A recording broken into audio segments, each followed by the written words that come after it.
Good evening students. बेटा आज हम पढ़ेंगे पर्यावरण संरक्षण और सतत विकास में विद्यालय की भूमिका और कार्य की। क्या भूमिका विद्यालय क्या कार्य करता है। तो पहला टॉपिक क्या है, पर्यावरण संरक्षण। तो यहाँ पे कह रहे हैं पर्यावरण संरक्षण का महत्व मूलतः बड़ा आयाम लेता जा रहा है, मतलब बड़े स्तर पर फैलता जा रहा है। पर्यावरण और मानव दोनों के सोच संबंध पर ही दोनों का अस्तित्व टिका हुआ है। मनुष्य के विभिन्न दृष्टिकोणों और उसे वैध रूप से उपलब्ध साधनों के बीच गंभीर खाई पाई जाती है। कह रहे हैं वास्तव में इतिहास पर पीछे मुड़कर जब हम नज़र डालते हैं तो पाते हैं कि जब आधुनिक सभ्यता ने प्रकृति के सदस्यों का पता लगाने का काम शुरू किया था तो उसका उद्देश्य क्या था, उस पर विजय पाना। तब इसे आधुनिक कहा गया, क्योंकि इस समय की दृष्टि से ही आधुनिक है, विषय वस्तु की दृष्टि से नहीं। मनुष्य प्रकृति पर अपनी नियंत्रण से रोमांचित होता था, मतलब जब वो प्रकृति को अपने कंट्रोल में करने लगा तो उसको बड़ा अच्छा लगा उसको देख के, और उसने कहा अत्यधिक और निर्दयता पूर्वक दोहन किया उसका, मतलब उसका इतना इस्तेमाल किया कि मतलब प्रकृति को नुकसान पहुंचा उस चीज़ से। कहें पर अगर अब प्रकृति की क्षति पूर्ति नहीं हुई तो उसकी आत्महत्या कर लेने का खतरा पैदा हो जाएगा। मतलब अगर प्रकृति जो भी हमने प्रकृति को हानि पहुंचाई है, अगर वो हमने सही नहीं किया तो दिक्कत हो जाएगी, खतरा पैदा हो सकता है। करें इसके विपरीत भारत में और पूर्व में हम विजय की बात नहीं करते। करें हम तो अपने को प्रकृति का हिस्सा मानते हैं और अपने को उसके नियमों के अधीन मानते हैं।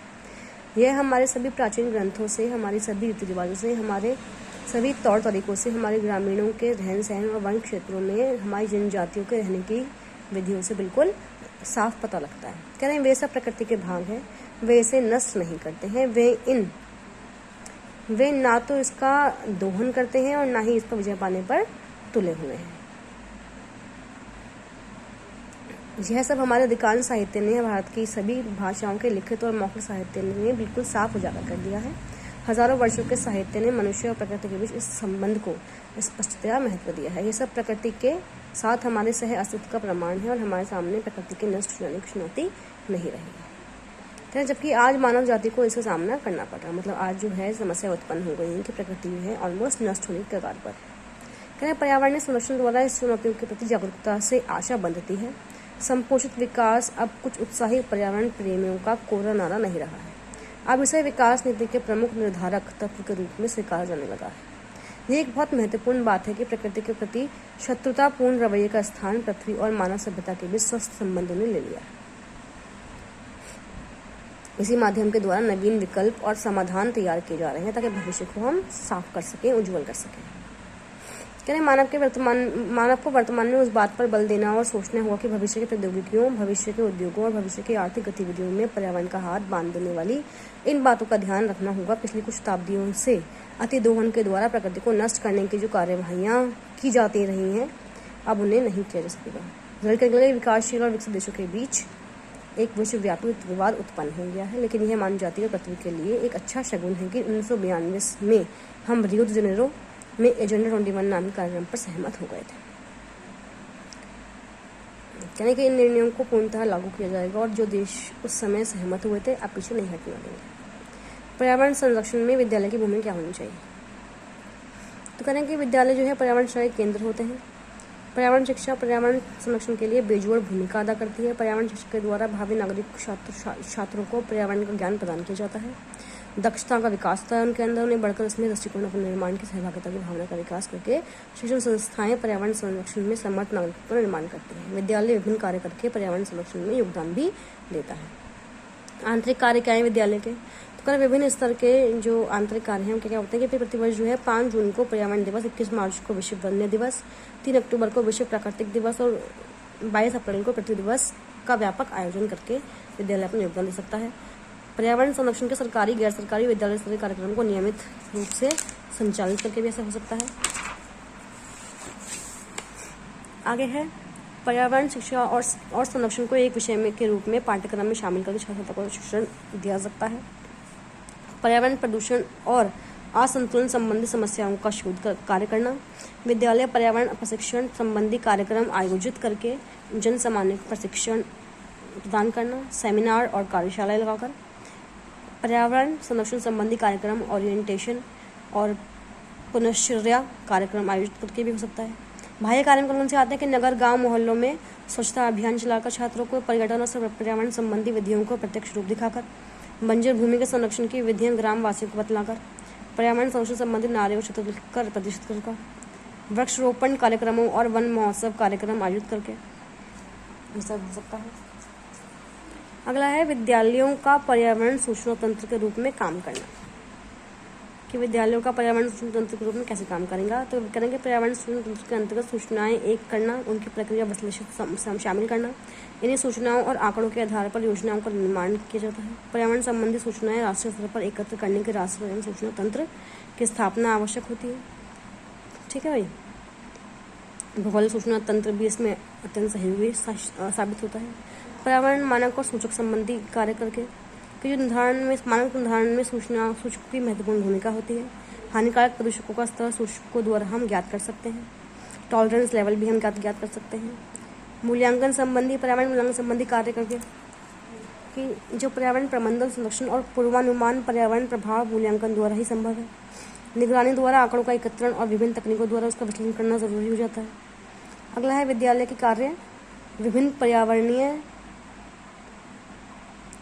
संरक्षण के रूप में। तो कहते हैं बालकृष्ण जोशी कहते हैं कि विद्यालय आध्यात्मिक संगठन है जिसका अपना स्वयं का विशिष्ट व्यक्तित्व है।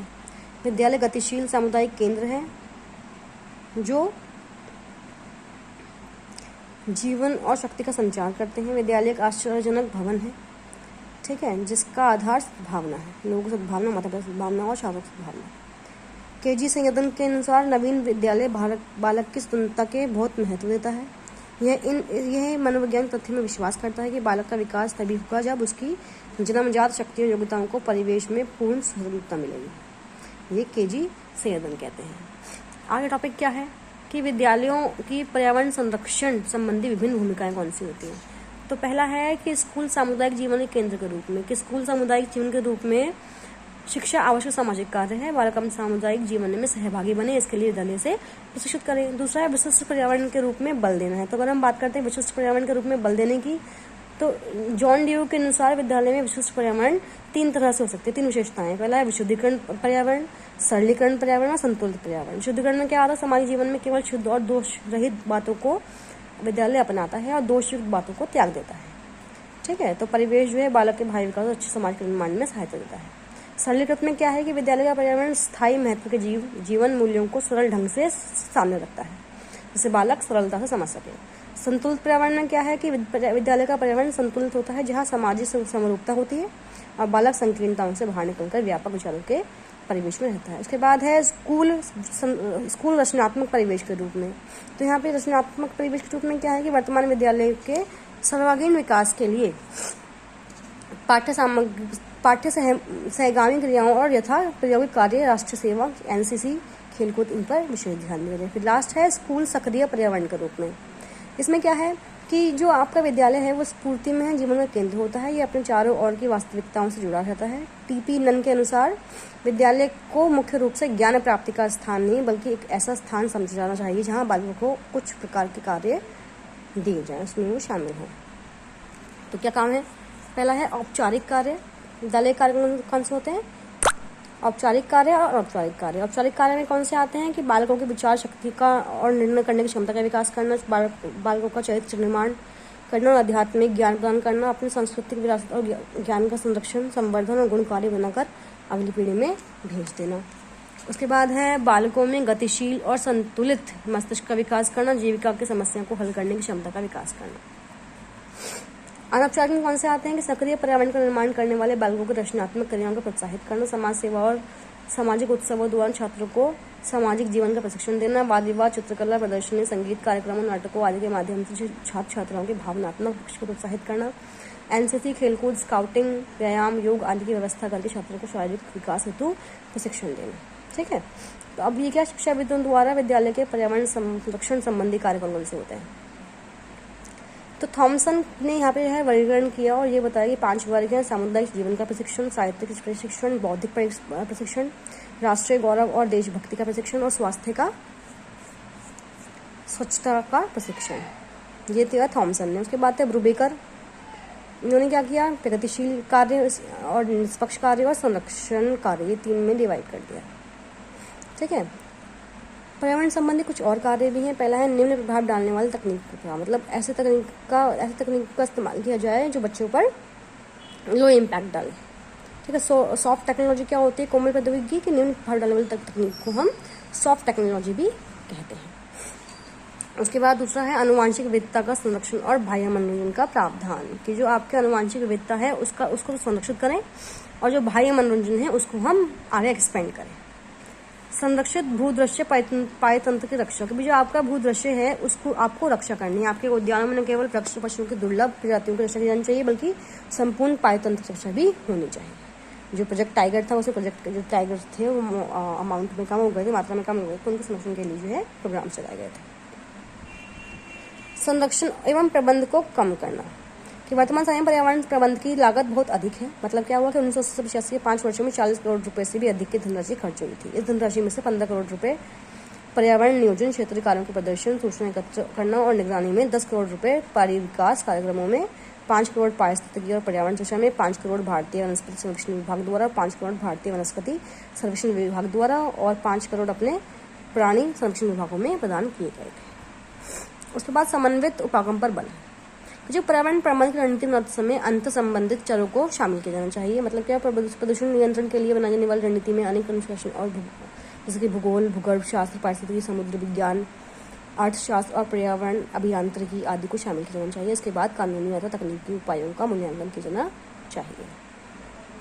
नेक्स्ट है कोमल ऊर्जा मार्गों का उपयोग, कि अणु और जीवावशेष ऊर्जा के विकल्प के रूप में भूतापीय और ज्वार शक्ति का उपयोग लाभदायक होता है। ऊर्जा के इन स्रोतों का उपयोग करने से विकीर्ण तापीय प्रदूषण और भारी अपशिष्ट की मात्रा से बचा जा सकता है और वायुमंडल में ताप वृद्धि को हम रोक सकते हैं। नेक्स्ट है पर्यावरण संरक्षण के लिए शिक्षा। पर्यावरण संरक्षण और प्रबंध के लिए जन सामान्य को पर्यावरण संबंध शिक्षा देना जरूरी है। पर्यावरण का अर्थ, पर्यावरण शिक्षा, पर्यावरण के माध्यम से पर्यावरण के बारे में, पर्यावरण के लिए ये सिखाना बहुत जरूरी है।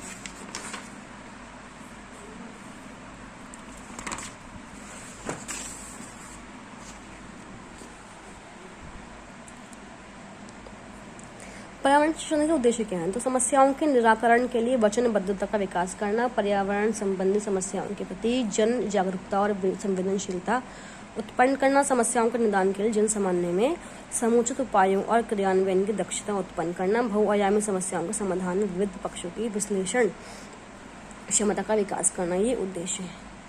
नेक्स्ट है पर्यावरण शिक्षा के कार्यक्रम क्या क्या है? पर्यावरण शिक्षा एक समन्वित प्रक्रिया है, अतः इसकी शिक्षा का प्रसार करते समय क्षेत्रीय संसाधनों, पर्यावरण प्रतिक्रिया आदि का अध्ययन करके ही पर्यावरण संरक्षण के उपाय सुझाए जा सकते हैं। इसमें विभिन्न अनुशासनों से संबंधित विद्वानों द्वारा, मतलब जैसे कि अर्थशास्त्रियों, भूगोलविदों, चिकित्सकों, अभियंताओं, प्रशासकों, राजनेताओं को शामिल करके एक समन्वित शिक्षण योजना सभी आयु वर्गों के लोग के लिए तैयार होनी चाहिए। अब पर्यावरण संरक्षण के लिए व्यू रचना, मतलब स्ट्रैटेजी कैसे बनाई जाए।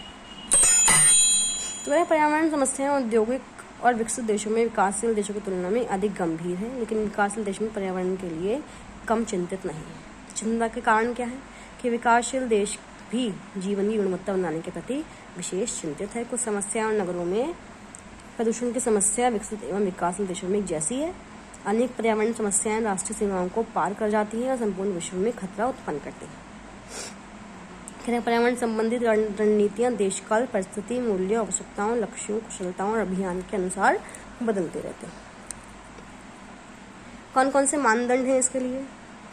8 मानदंड दिए गए हैं। पहला है आपका जीवावशेष ईंधन के स्थान पर नवीन ऊर्जा स्रोतों का इस्तेमाल करना, विशाल योजनाओं द्वारा जैव भूचक्रों को बाधित करने वाले प्रभावों का मूल्यांकन और विकल्पों को ढूंढना जो सामाजिक आर्थिक उद्देश्यों को बाधित किए बिना दुष्प्रभावों को रोक सके। पर्यावरण प्रबंधन संबंधी रणनीति बनाने में जैव भौतिक पर्यावरण पर मानव क्रियाओं के लघुकालिक और दीर्घकालिक मूल्यांकन आवश्यक होता है।